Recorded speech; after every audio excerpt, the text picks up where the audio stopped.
In a world of constant change and challenge, Community Waitakere is always looking to the future. And if ever the future was being created, well, it's being created right here, right now, over the next 2 days in Waitakere. The time for community economic development, the time for developing the social economy has indeed come. It's here, it's now, it's today. It feels to me like the possibility of immense freedom, because what we're talking about is our independence. The reason I got involved is because I really strongly believe that New Zealand needs a very strong community sector. We're facing a huge amount of challenges. Climate change, globalisation, the changing nature of our communities, resource scarcities. We are not buffered from the changes that the world is foisting upon us.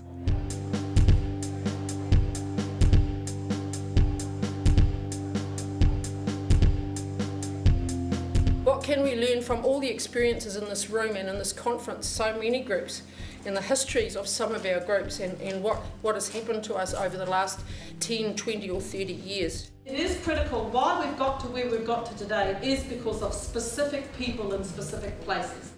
So social enterprise, I see it as a hybrid model that sits across sectors, and it has the potential to change the way that we do business on a mass scale through harnessing the power of the market. This is about community building enterprise. Communities aren't a place of problems and services and people with broken people that need to be fixed, but are in fact a place of skills, strengths that can be harnessed. We're from Senscott, based in Edinburgh in Scotland, and we've come across to try and share where we are with social enterprise. And what we've tried to do over the last 10 years is create a pipeline for social enterprise to have support at different stages of their development. The most valued support a social entrepreneur or a social enterprise can get is from fellow practitioners. Because when you can actually start to look at bringing other parties in and creating partnerships and taking their strength and bringing your strength to it, then what we end up with is a greater whole.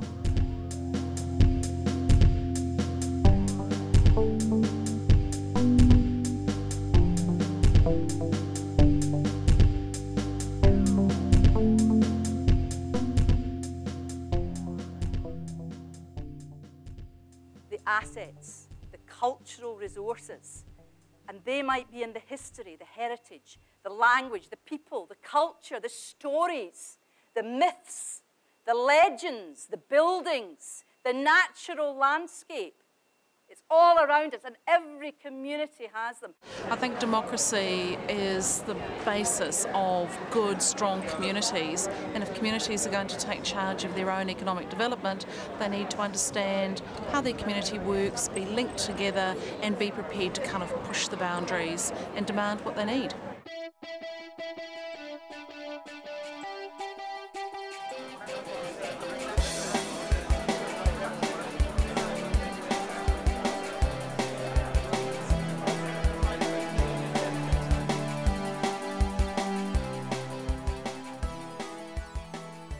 Community anchors are independent, community-led organisations, multi-purpose, developing holistic solutions to local problems.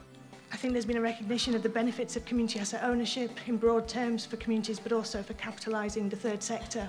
And there's also a recognition that there are limits to what the state can do in terms of maintaining assets over lengthy periods of time. I've been very privileged to be part of this conference. It's a long time coming. I've realised after 20 years of working in this community that I have been a social entrepreneur. I think that this conference will be looked upon in the history of the community sector in New Zealand as one of the most important events in the history of the country. The real lesson though, friends and ladies and gentlemen, is that we all need other people, because a grassroots movement and grassroots improvement is never just an individual. This conference is all about how we bring the power back to our people, our communities, how we build leadership, how we help to strengthen our social entrepreneurs, how we create community anchors, that's organisations, buildings, assets, and then we make work for ourselves so that we build strong, healthy, resilient, sustainable local communities.